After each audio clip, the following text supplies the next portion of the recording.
Carmilla.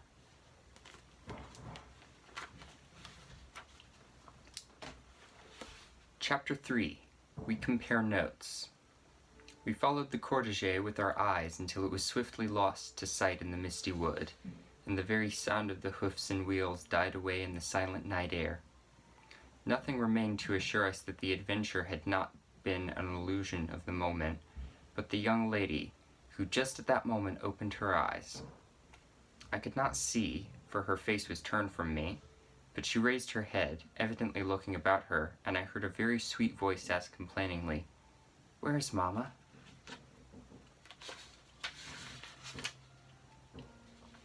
Our good Madame Perdon answered tenderly and added some comfortable assurances. I then heard her ask, "Where am I? What is this place?" And after that she said, "I don't see the carriage, and Matska, where is she?" Madame answered all her questions insofar as she understood them, and gradually the young lady remembered how the misadventure came about, and was glad to hear that no one in, or in attendance on, the carriage was hurt. And on learning that her mamma had left her there, till her return in about 3 months, she wept.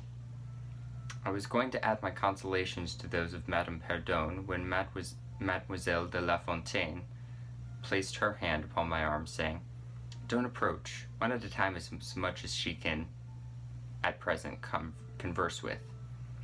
A very little excitement would possibly overpower her now. As soon as she is comfortably in bed," I thought, "I will run up to the room and see her."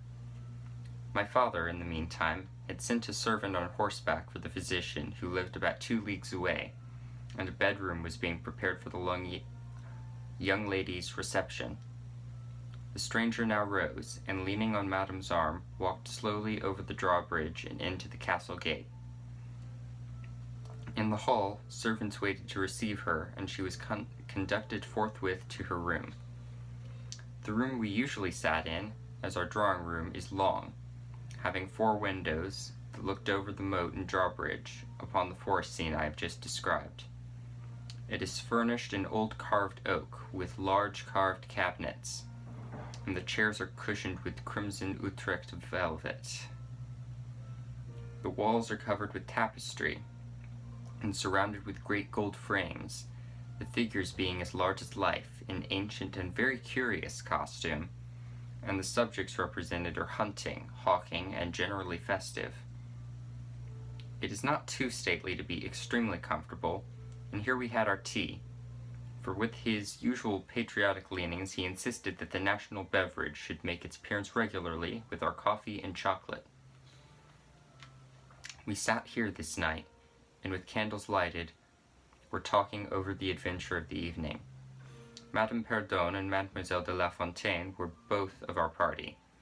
The young stranger had hardly lain down in her bed when she sank into a deep sleep, and those ladies had left her in the care of a servant.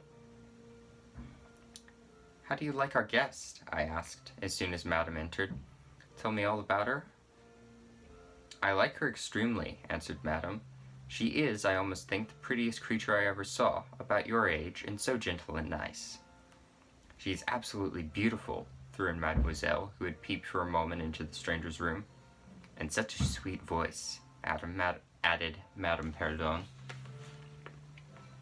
"Did you remark a woman in the carriage, after it was set up again, who did not get out?" inquired Mademoiselle, "but only looked from the window?" "No, we had not seen her." Then she described a hideous black woman,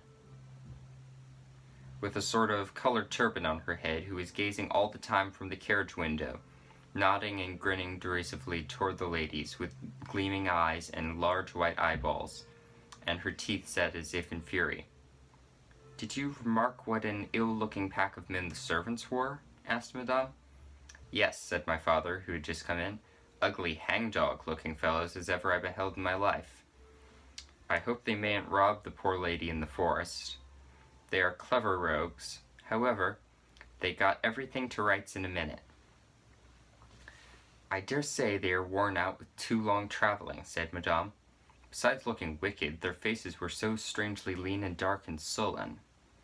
I am very curious, I own, but I dare say the young lady will tell us all about it tomorrow, if she is sufficiently recovered.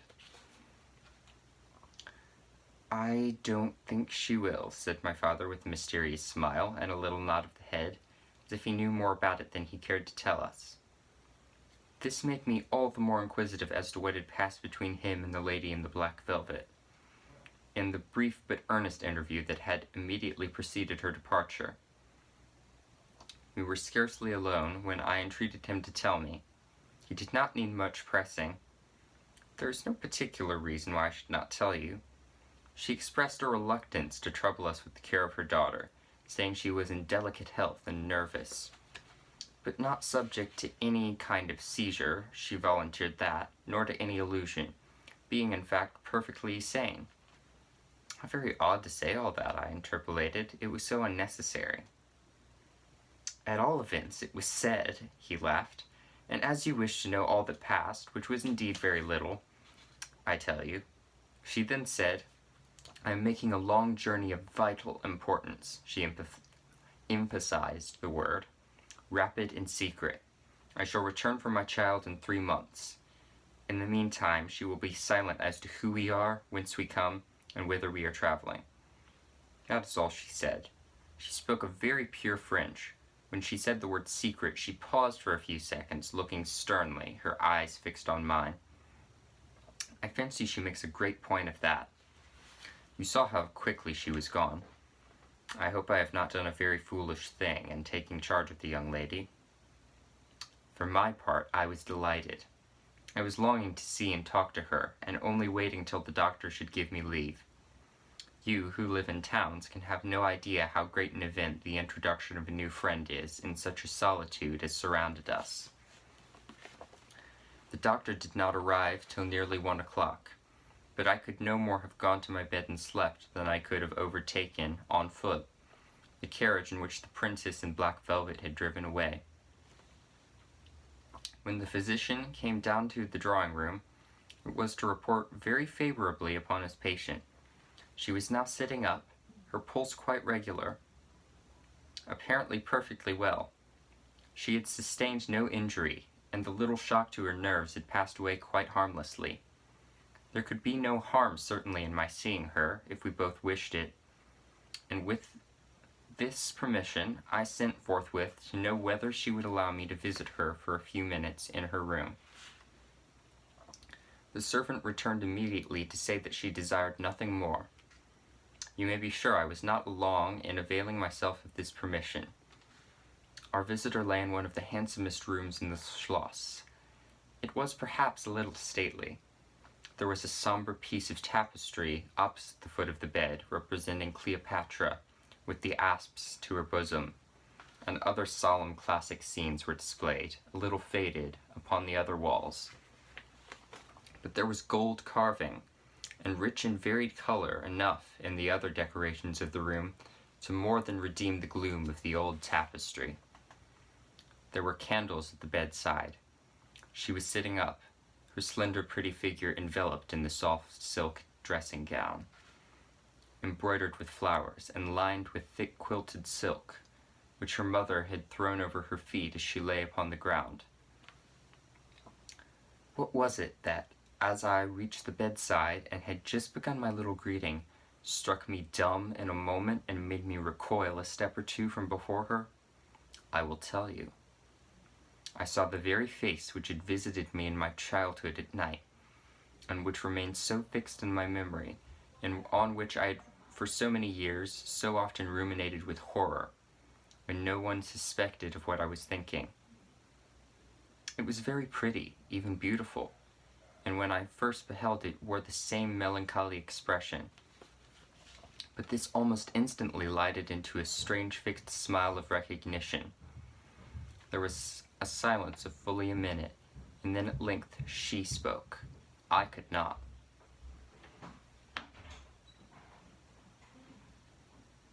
How wonderful, she exclaimed.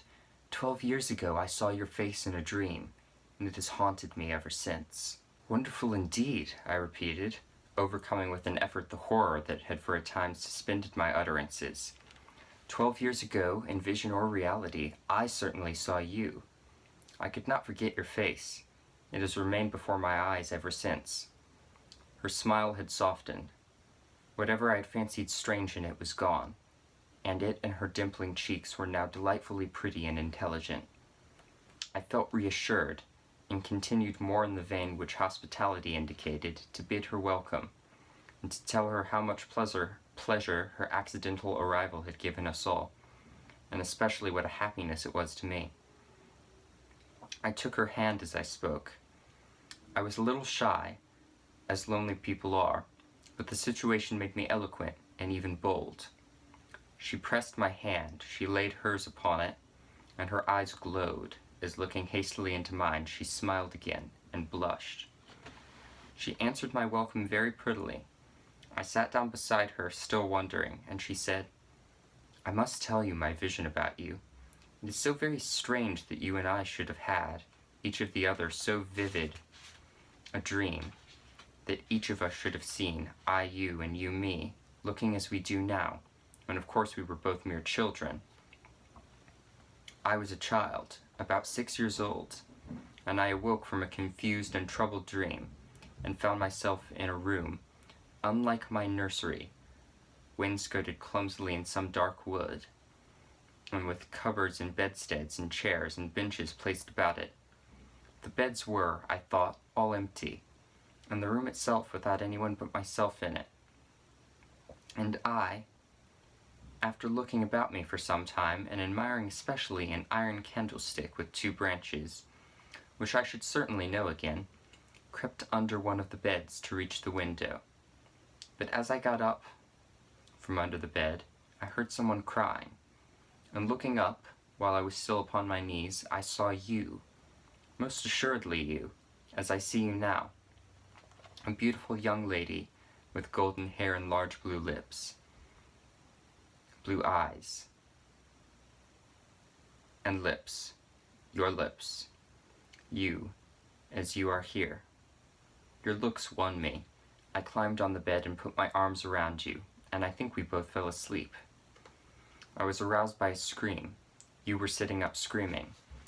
I was frightened and slipped down upon the ground, and it seemed to me lost consciousness for a moment.